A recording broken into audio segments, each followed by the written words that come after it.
Shalom. First and foremost, I want to give all praises, glory, and honor unto Yahweh B'Hashem Yahweh Shai B'Hashem Kadash.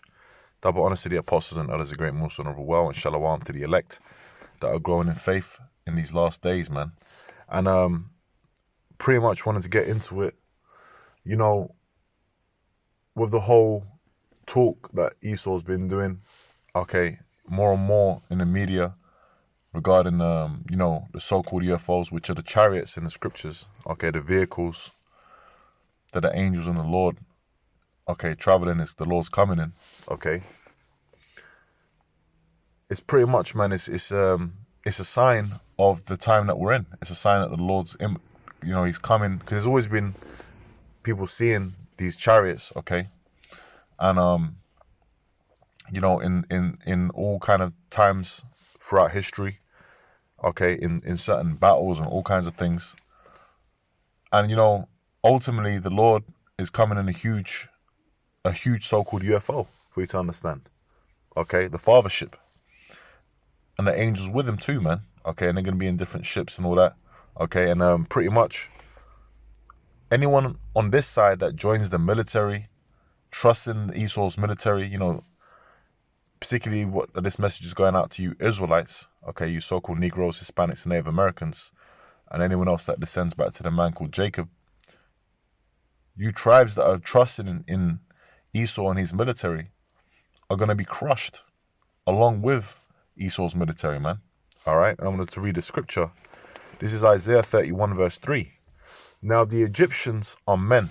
Now who's the modern day Egyptian? It's the so-called white man. That's the oppressor. That's the slave owner. Starting with their elites. All right. That's whose picture is printed on the money. That's who, they got sphinxes everywhere. They got obelisks everywhere. Going back to ancient Egypt. They got a pyramid on the dollar bill, on the back of the dollar bill. All right. Even when people, every Tom, Dick, and Harry knows about, the Illuminati. And what's that symbol they always have? The pyramid with the eye, man. All right. So when it's talking about that here, it's referring who's the modern day Egyptians, the so-called white man. All right, whose captivity the tribes are under today, to this day. All right. Now the Egyptians are men and not God, and their horse is flesh and not spirit. All right. Esau invests a lot of money into his military, but ultimately his military pales in comparison, to the military might of the Lord. All right. When the Lord shall stretch out his hand, who's the hand of the Lord? Yahweh Shai. Who's the hand of Yahweh? Yahweh Shai, the Messiah. Both he that helpeth shall fall, and he that is hoping shall fall down, and they shall fail together. All right. And you're going to have a lot of Jakes in the military trying to actually go up against the Lord, man, and the angels. And they're going to get crushed. Let's get an account of that. This is, let's read Revelation 12 first. Revelation 12 verse 7. And there was war in heaven. Michael and his angels fought against the dragon, and the dragon fought and his angels, and prevailed not, neither was their place found any more in heaven. Now, a lot of people read this, Christians read this, and they think this is something that's already happened.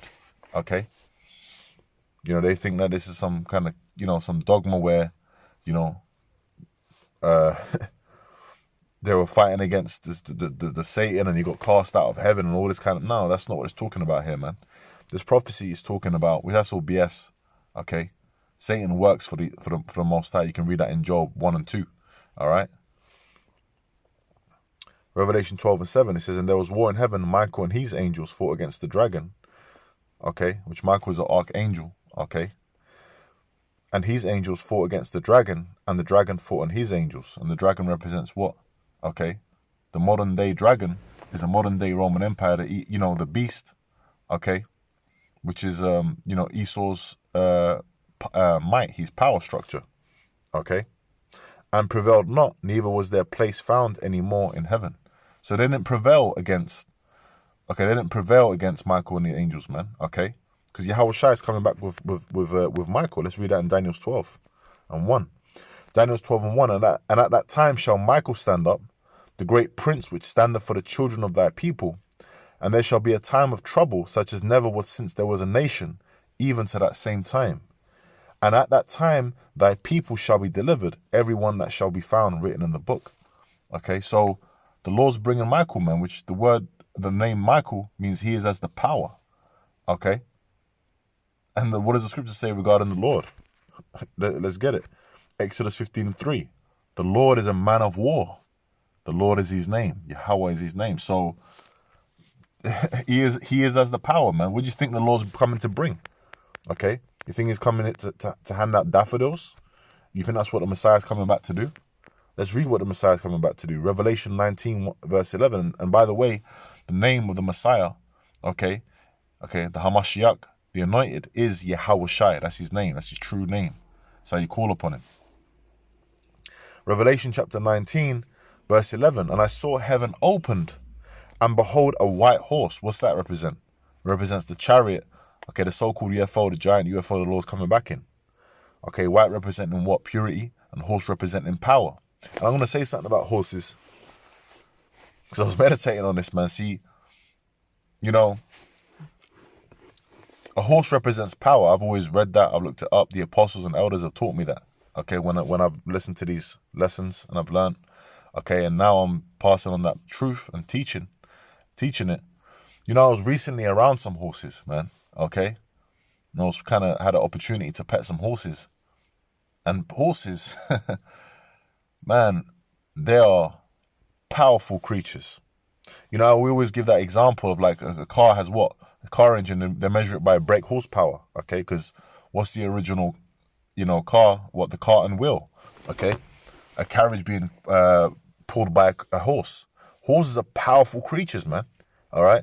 When I was near this horse, I couldn't help because it's a beast. And I'm in the flesh and I couldn't help but think, man, as friendly as the horse was, and it was cool, but I was also wary because I was like, man, if this horse was to turn around and decide to kick me, or even with his massive head, horses' heads are huge, to just bite me, man, I'd be in trouble, I was very wary of it, but ultimately, the Spirit of the Lord had it where the horses were cool. The horses were really cool. I was kind of petting it, stroking it.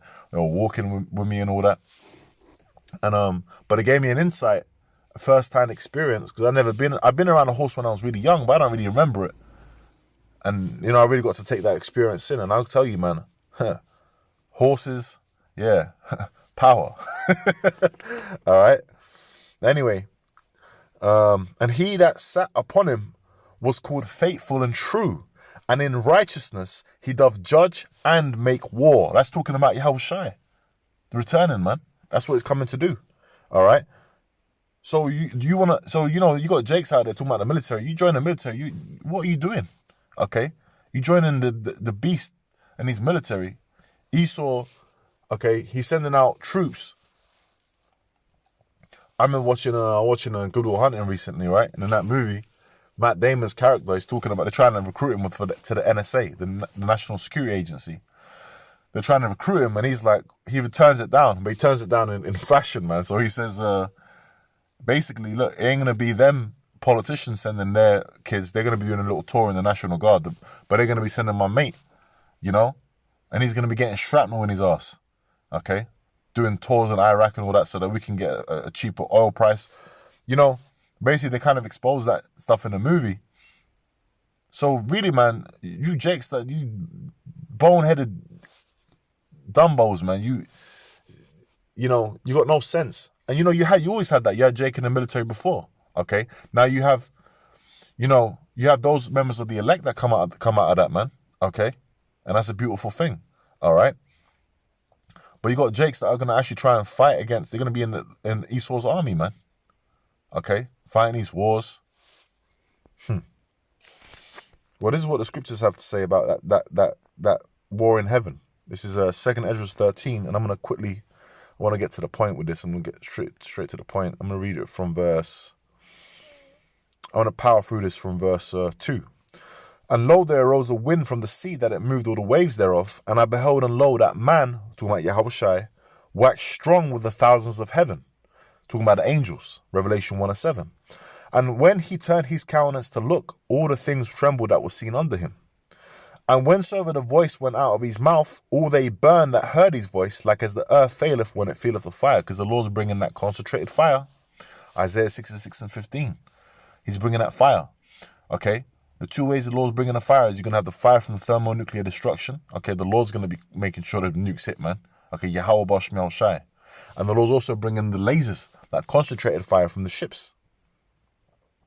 And after this, I beheld, and lo, they're gathered together. So these ships are going to be shooting out lasers, man. You read it in verse 4.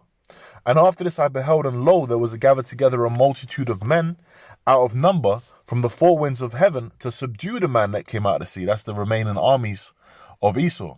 Okay? But I beheld, and lo, he had graved himself a great mountain and flew upon it. Talking about that huge ship, that huge so-called UFO. But I would have seen the region or place whereout the hill was graven, and I could not.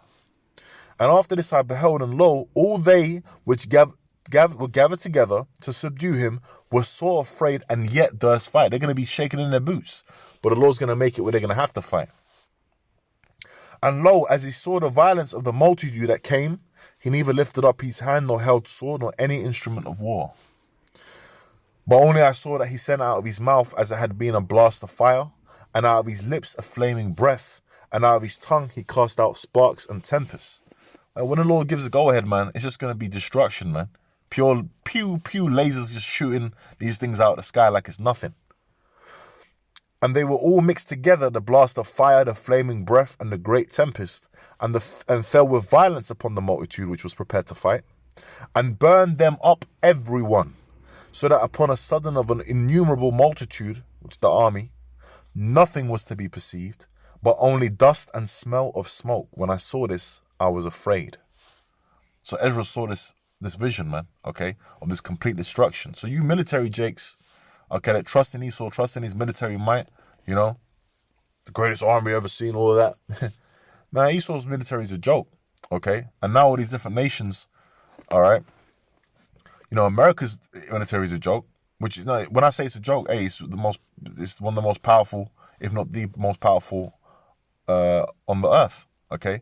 But Joel tells us what? The prophecy in Joel, that the weak say I'm strong. Now, in World War II, they were showing their might, man.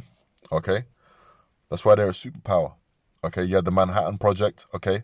I watched one, one interview, okay, of this ex-CIA operative. And he was basically saying how, they were talking about different intelligence organizations in the different countries. And he was saying how the Russians basically stole every bit of information from the Manhattan Project. And they got a movie coming out about the guy who was the head of that, which was Oppenheimer. Okay? I don't know if it's out yet or not, but, you know, it looks like it'd be good. All right? I ain't seen it. But pretty much, you know, they stole all the secrets, man. Now, the Russians, okay, you know, they've gone ahead with that, man. You had the Tsar bomber, okay? You got hypersonic missiles spoken of in China, okay, which is an ally of Russia, okay?